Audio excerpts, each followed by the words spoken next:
han crecido, y lo que dijo lamentable es que prácticamente se hizo costumbre que aquí en nuestro país ya prácticamente se hable de casos cercanos a los 500. Un día como hoy, por ejemplo, se reportaron 420 casos de COVID, y esto, prácticamente cuando se han reportado casos de menos de 500, de menos de 400, la gente como que respira aliviada, ¿verdad? Haciendo muchos casos. Para hoy fueron 420 casos nuevos, 11.534 casos positivos desde que arrancó el primer caso, desde que arrancó esta cuenta aquí en Costa Rica, que fue a principios del mes de marzo.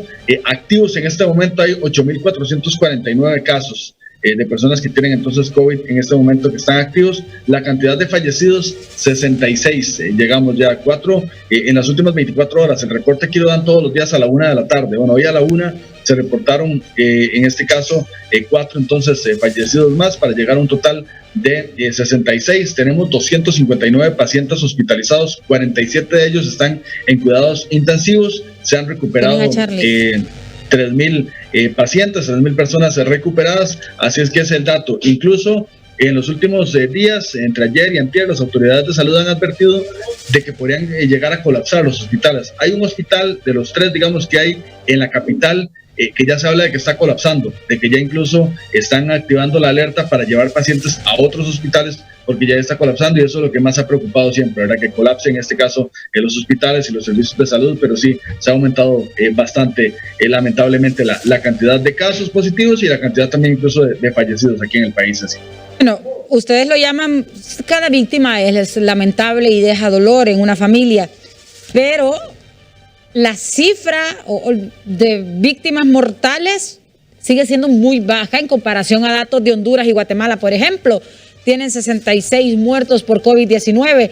En nuestro país, según SINAGER, son 900 y las cifras son atrasadas.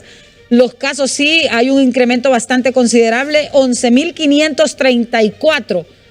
¿Y cuáles son las nuevas determinaciones que han tomado las autoridades en este país para detener tantas personas positivas de COVID? Sí. Lo que pasa es, como dice usted, tal vez comparándolo en este caso con los que lamentablemente tienen ustedes, podríamos decir que son menos. Se ha aumentado mucho en las últimas 2-3 semanas. La última vez que tenía el reporte con ustedes, creo que hablábamos de 11 en aquel momento, y ahora tenemos 66. Entonces, por eso es que ha aumentado mucho día a día.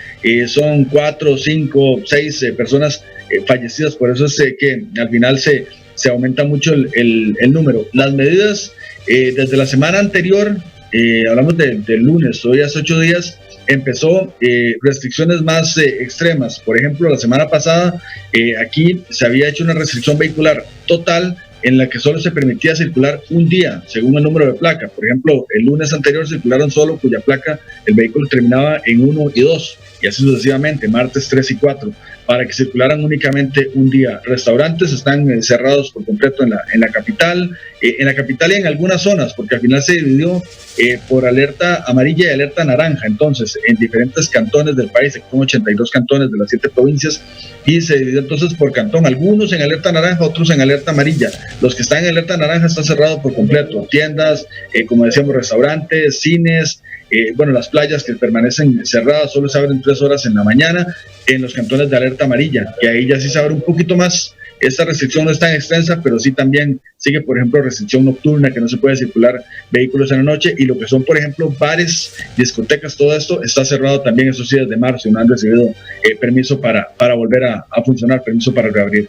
Tony, en el tema del combate a la corrupción, en el marco de la pandemia que están enfrentando la mayoría de los países en el mundo, ¿cómo está la situación en Costa Rica? ¿Hay cuestionamientos como ocurre aquí en Honduras actualmente, o realmente las autoridades han actuado a la altura? Las autoridades han actuado y han tenido esa respuesta siempre, ¿verdad? Lógicamente hay cuestionamientos, como todo siempre. Hay muchos que están a favor, otros que están en contra, ¿verdad?, de lo que se realiza, de lo que realizan en este caso las autoridades. Cuestionamientos, como siempre los hay, pero por lo demás, lo que hablamos en algún momento, me parece que sí ha sido un trabajo por lo menos bastante intenso el que han tenido las autoridades.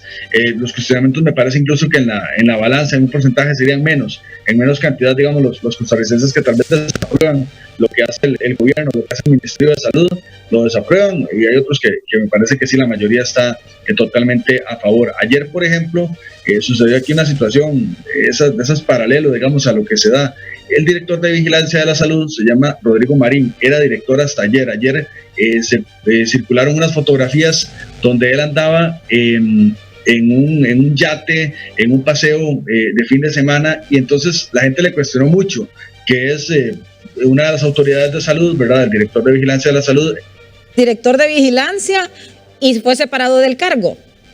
Exactamente, y renunció hoy en horas de la mañana, prácticamente circuló ya la renuncia, al mediodía incluso en la conferencia se habló de esta renuncia. Hablamos de que es un puesto importante, era incluso el segundo a cargo, después del ministro de Salud, el que da los dos datos, digamos, la voz oficial para dar el reporte epidemiológico todos los días es el ministro de Salud, o si no, el director de Vigilancia de la Salud, y en este caso sí, circuló que andaba en un yate, mucha gente le cuestionó que andaba, ¿verdad?, sin mascarilla, que andaba en este caso invitando a que la gente se quede en casa, pero que andaba, digamos, de fin de semana, tenía su día libre y lo aprovechó. Se cuestionó mucho y al final entonces esta persona le terminó renunciando y está a la espera entonces de que se nombre este nuevo puesto, una nueva persona que ocupe este puesto de vigilancia de la salud.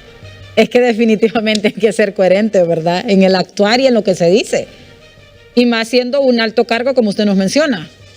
Sí, en este caso por eso se le cuestionaba mucho, que lo que se le cuestiona es eso, que se hace la invitación, el llamado por parte de las autoridades a quedarse en la casa, a no salir, y bueno, lo hace de esta forma. Entonces, igual, volvemos a lo mismo, había gente que decía que no tenía que renunciar, que tal vez con una disculpa era suficiente, pero bueno, otros igual decían que tenía que renunciar por tal vez una pérdida de credibilidad, y bueno, así lo hacen. Hoy incluso el presidente de la Caja Costarricense de Seguro Social también aclaró que él no estaba planeando ningún paseo, que no tenía ninguna intención, que había estado el fin de semana aquí en la capital, parte de lo que generó en este caso la polémica que se dio por esa situación, que como decíamos, paralela. Se fue el señor en este caso de viaje, incluso él aclaró que tenía algunas charlas el viernes y el sábado en un sector costero aquí de Costa Rica, viernes y sábado, y que el domingo aprovechó entonces el día libre para quedarse y salir en este caso, como decíamos, en yate, y bueno, al final se creó toda la polémica y terminó renunciando. Para finalizar, ¿qué tratamiento están utilizando para los pacientes con COVID-19 en este país? Hay varios tratamientos, se ha hablado de muchos, en este caso, ¿verdad?, que se ha hecho la prueba, pero como tal, específicamente no se ha dado, digamos, no hay uno concreto. O sea, se ha hablado de la hidroxicloroquina al principio, por ejemplo, que después se dejó de utilizar, pero así en concreto no hay ahorita como un medicamento como tal que se está utilizando, y se está más bien a la espera de ver qué se hace con algunas pruebas, pero no hay ninguno en concreto. Gracias, Tony Arias, en directo desde Costa Rica con este reporte sobre la captura de un hondureño y además actualizando los datos sobre las cifras de contagios y las víctimas en Costa Rica. Gracias, Tony. Ceci, como siempre, el saludo y el abrazo virtual aquí desde Costa Rica para todos los buenos amigos, los hermanos hondureños aquí desde San José, Costa Rica. Muchas gracias a Tony Arias, periodista de Costa Rica, en directo desde este lugar, informándonos todo lo que ocurre en